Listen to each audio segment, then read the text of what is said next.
Na guys, kama umeka dip ya purple hapo hivyo TikTok, manze ubarikiwe. Be blessed. Be blessed. Hiyo dip ya purple manze kama hujaweka, yani wewe sio unataka kufanya nini? Welcome to the channel. My name is the Big Purple Ogre and I'm very happy to be here today. I know you're wondering, why are you wearing purple, bro? Purple ni ya nini? Purple ni ya rangi gani? Well, there's something awesome. There's something going on social media and everyone is wearing purple.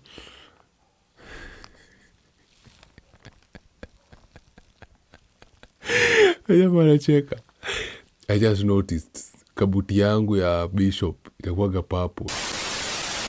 So, kuna hii kitu inaendelea ya the color purple, and the color purple, people, it's called purple hearts, and people are showing love ama solidarity apparently to South Africa sama nini. Okay, I don't understand it, so let us get educated by this woman on what it means. Sawa. So you may be asking yourself, why the heck are so many people's profile pictures purple? Look, I took a break from social media for a few days, but seeing as the reason is literally the purpose behind why I post the content that I do, I'm going to tell you. You see, renowned South African organization Women for Change, yes them, are the reason behind the movement that you're witnessing right now. On Friday the 21st of November, they are calling for a silencing of the nation, just ahead of the G20 summit commencing. Because here are the facts. There is a war against women, and despite consistent promises by our government and our president, no tangible action has yet occurred. So once again, we are trying to make our voices heard. Here's how you can participate. You can do one or more if you want of the following, and you can find all these resources on the Women for Change social media accounts too. I would also highly implore you to please sign the official Women for Change petition. I've also linked it in my profile if you're struggling to find it. And as for the comments I've seen on some people's videos asking what is the point of lying down at 12 p.m. for 15 minutes? Well, besides highlighting the fact that every single day in South Africa, 15 women lose their lives, it's to honor them. It's about each and every single one of them. It's about actively thinking, remembering, and paying homage to those who are no longer with us. Ultimately, November 21st is not about big marches, but it's about mindful action and solidarity. It's about sending a message and making the plight that we as women in South Africa face every single day impossible to ignore. It's about reminding our president and those in charge that a country without its women would simply not be the same. If you would like to change your profile picture, you can screenshot the purple block now. Please help share this message. Leave your support in the comments. Let's unite and help showcase that this movement is not performative activism. It's the start of a new revolution. Until the next one, stay strong, stay brave. Bala out. Okay. Now, another thing I would love to say, as much as men, we are wearing the color purple, ama tuneka purple profile pictures in the support of the women, there are some women who still believe this is men's fault. Unanipata? As much as this is a women's movement and they do not want men participating in them because men are the reason they are being killed. Men are the reason they have to do these things because every day women are losing their lives in the hands of men. And these women do not care if the man are bad people ama killers. To them, most men ama all men are part of the problem. So ukiona mwanaume ameka purple profile picture, there are still some women who are like, no, he's part of them. They're all the same. They're all killers. So hiyo ndio kitu moja wanatuona nayo. And there's a video natafuta hapa. But before I get to the video, oneni usimpanzi wenyu kawaida yake. Have you guys noticed that every lady's profile picture is purple? Imagine they are doing this in solidarity with all the ladies who have ever gone through any kind of abuse, either physical, mental, any kind of abuse. They are doing this in their solidarity. Yo, this app, hey. As they should, you know, as they should. You should support your sister. You should support your own. We should all come together as one to fight this evil. And the evil is that there are very bad men doing very bad things to women. I almost said innocent women, but then again, we can never tell. There's a high rise of very bad people out here. Okay? For example, I'll give you, before, we used to know dictators were men. Kwa sababu most leaders were men. and some of the most heartless dictators ama most heartless leaders wenye tunajua in the history of life ama in the history of time have all mostly been men. Unapata kina Hassan Hussein, alikuwa ito Hassan bana, Saddam Hussein alikuwa mtu moja very heartless. Idi Amin very heartless. Pablo Escobar very heartless. Alafu kuna wengine wa China hapo hivyo majina zao sikumbuki, but these were just leaders who didn't care about human life. Sawa? And lately there's this thing where imepatikana crime imeongezeka. Actually crime is just running wild everywhere. But most of the most victims who are displayed to be victims inaonekana ni madem. Sawa, but what is happening really is they are both victims. Both men and women are victims. Okay? But wale wanaonekana sana, wale wanakuwa displayed kwa social media sana ni wanawake, because there are certain things yenye madema hafai kufanyiwa. Wewe sote tunajua madema hafai kuuliwa hivyo violently, hafai kufanya hizo vitu zote violently. And nimeleta history movement yote, and it's a very good movement. Na hata Kenya tulikuwa na yetu, nakumbuka zile siku za femicide. Walianza na hizo stories za femicide, but sasa unfortunately ilianza na femicide ikika very innocent, but the next thing you know ikakuja kaza kukua blame game, where now feminists na lesbian wali come out wakianza ku blame all men, literally throwing stones at all men. Doesn't matter kama ulikuwa victim ama tu ulikuwa na support, as long as ulikuwa mwanaume ulikuwa naingizwa box ya wauaji, wabakaji, nizo vitu zote. It's very sad how violence against women has been normalized, and every single day there's a new story, there's a new name, there's another woman who doesn't make it home safe, and we're being told to stay quiet, but then silence hasn't really saved anyone. And to the men who keep violating women, you need to stop. Women are not your punching bags. Women are not your property. We are human beings, and we need to stop living in fear. Stop using your strength to destroy people. We do not need to walk around looking over your shoulders just to make sure you're safe. So today, I will do it for myself, I will do it for her, and I will do it for every other woman that has been violated. You need to stop. No offense, but I don't know. For some weird reason, these messages are not hearty. Like, they're not coming from the heart. I think these women are forcing themselves to say these things. Unanipata tunamaanisha, I don't think like they are genuine. They're not genuine. Hata nikisikia watu wakiongelezi vitu, I don't feel a genuineness. I don't feel it. I just think they're doing videos just because it's a movement. Wanaifanya tu just so their voices can be heard, but I don't really believe they are doing it from the heart. But that's just me. Maybe it's my judgment. Maybe me niko negative. But the message is pretty clear. Men are hurting women. Men are violating women. Women do not need to walk or survive looking over their shoulder. Women are told to be silent. Who told women to be silent, to be honest? Where have you heard where a woman was violated and they told her, shh, do not speak up? If there's one thing, women are speaking up more than anything. These days they are speaking up. Kama ataisema kwa koti, ataisema kwa social media. Women are not shutting up about these stories. Ni kitu iko. Unanipata? But it's sad. Kwa sababu when there are bad men around, sadly, most of the victims will be women and children. Sadly. Because there are no good men to stop ama to put the bad men in check. Unanipata? Now, us men, we're expected to take responsibility for these women, but these women will not allow us. These women will not allow a man to have authority over them. They will not allow a man to tell them where they can go, where they can dress, what they can do, they do not have authority. Men should not have authority over women, but men should have responsibility over women. This is why when shit like this happens, now it's about all men. How come all men are not taking accountability? All men should stand up and protect women. All men. You should make sure you hold back the bad men. But ukikuja kwa authority unaambia mdemo usifanye hii na hii, wakosa, you don't tell me what to do. You're not my dad. You're not my boss. Unakukalia nani? Patriarchy. Misogyny. Shut upism. Unanipata hizo vitu zote. But when ukikuja ni vitu mbazo nafanyikia. Unapata. Another thing mimi sijui.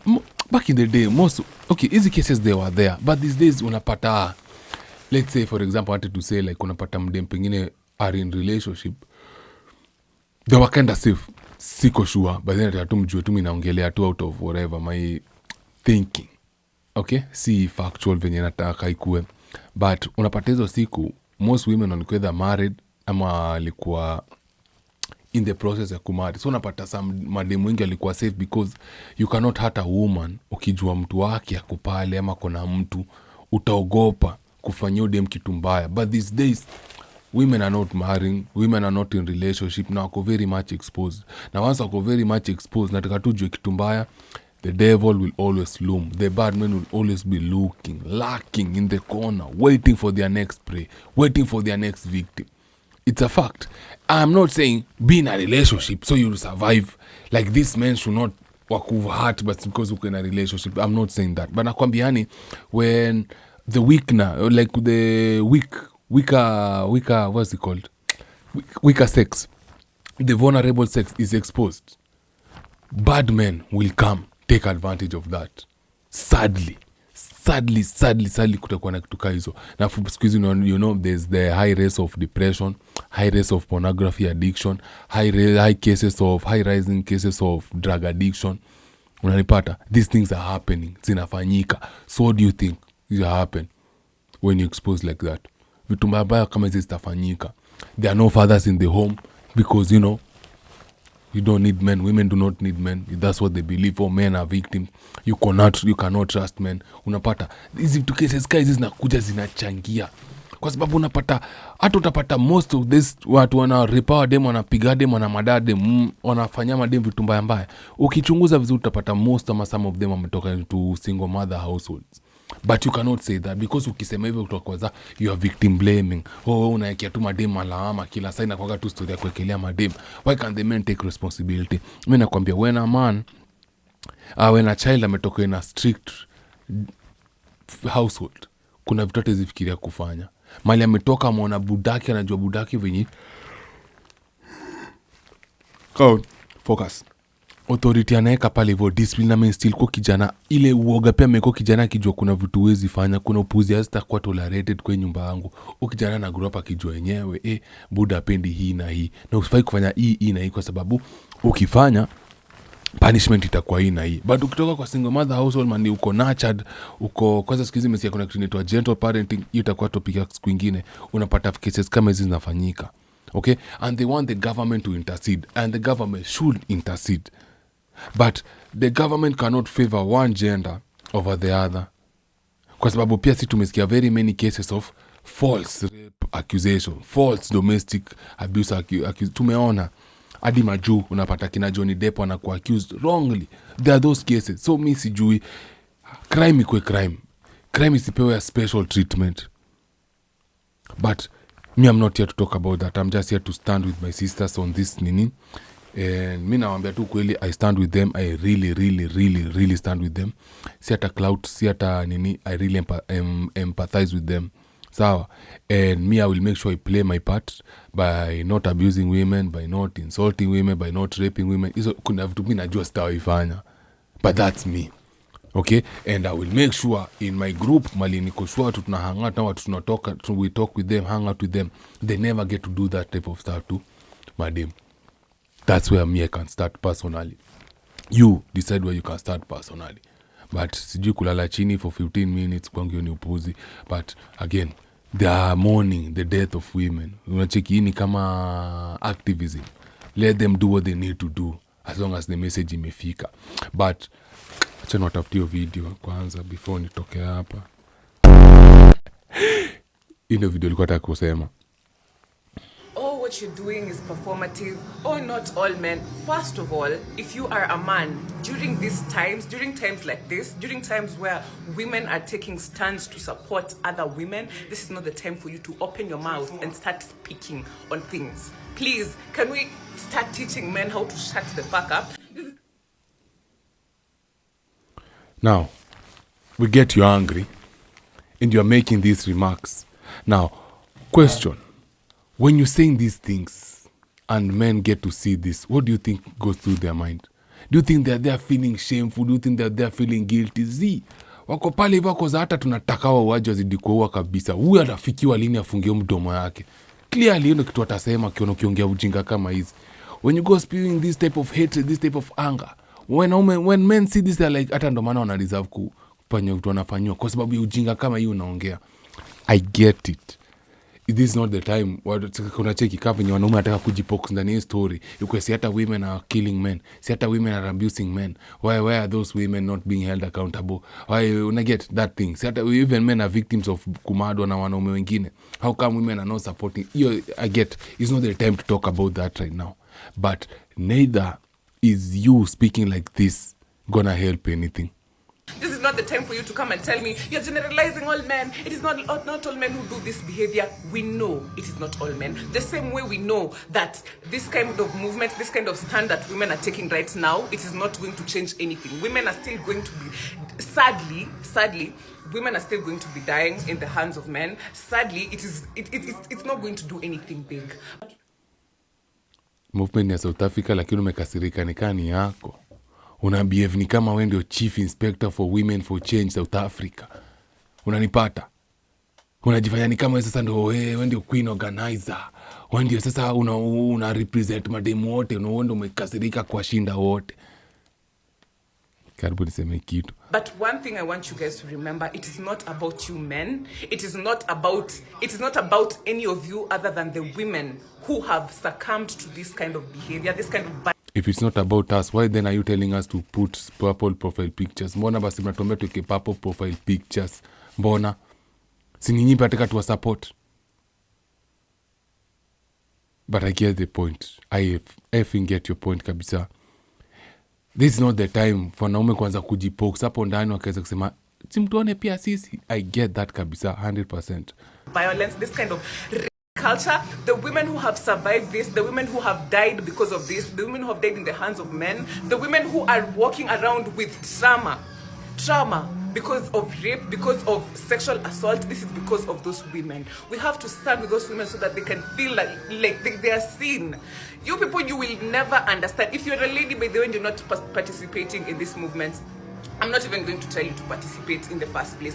You do whatever you want. But I'm telling you, if you're a woman and you're participating in this, I'm telling you this is the least we can do for the women who are walking around with trauma, the women who have lost their lives because of this kind of behavior. The women who have been raped, I just want to say we are standing with you, purple hearts to all of you. If you have ever undergone any kind of violence against, any kind of violence, any kind of assault from a man, we are with you. We are standing with you till the 21st of November. We are standing with you. We can see you because heck, we know you men are not going to do it for that. You see, she just turned the whole movement equal, men against women, when in reality it's all of us against those criminals, all of us against those very bad people. Okay? But here megeuza it's men versus women. And her video is still up. But if I posted the same thing, basi ningekuwa nimezimwa. Hata account pengine ningekuwa nimepoteza. Sababu ningekuwa nimekasirika, report na ma feelings zao. Video account imeenda, but here anaweza iacha hapo hivyo anasema. But you understand what she's saying, I hope. But now, when you start making us go at each other, unapata tu kuna wanaume ajali sasa, wanasupport hata wauaji. Sasa umetupinpoint sasa ni men versus women. Kuna watu tu wataona waseme hata mkufe tu huko. Kwa sababu what is that? We get that. They are losing their lives in the hands of men. But to me, ama to the men are saying, women are losing their lives in the hands of killers, criminals, offenders. Those are the dumbest people ever. Kwa sababu wanafanya vitu mbaya mbaya. So please, this movement is still young. We are November 11th. We still have 10 more days to go. And I just hope we'll find somewhere good, like a middle ground, where we can work with. And I hope justice will be served. And I hope no one who ever did anything wrong to any woman atabaki hapa nje. Either pia wamadwe wakufe wakwende huko ama waende jela. Sawa. But all in all, me I stand with the women. But I do not stand with such women when you promote division, wanna promote hatred. How's that stand now? For now, take heart, my South African sisters. We are praying for you. Hopefully prayers will work, and we will make sure this does not just happen to South Africa, but also appear in Kenya. We'll do our best to make sure we also fix our country, fix where the loopholes are, to make sure that we have a good union, both from the men and the women. Na society, kila mtu akuwe safe.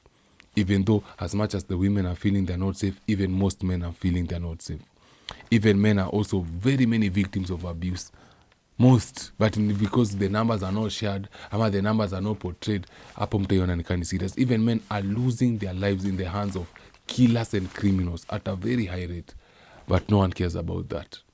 But when it comes to the women, it becomes a movement, which is a good thing. Should be a movement. So once the women are done, even us men, we should come together and start a movement for all those men who are falsely accused of rape when yako jela, falsely accused of stealing or whatever when yako jela, who are murdered, pia na madem wenye waliuliwa na madem, pia wenye men, pia wenye na victims wamepigwa na domestic. Pia we should start a movement of our own. We are not starting it to counter the women. We are starting it because we just need to spread awareness huko nje. Okay? Peace and love, man. God bless you all. Tuonane.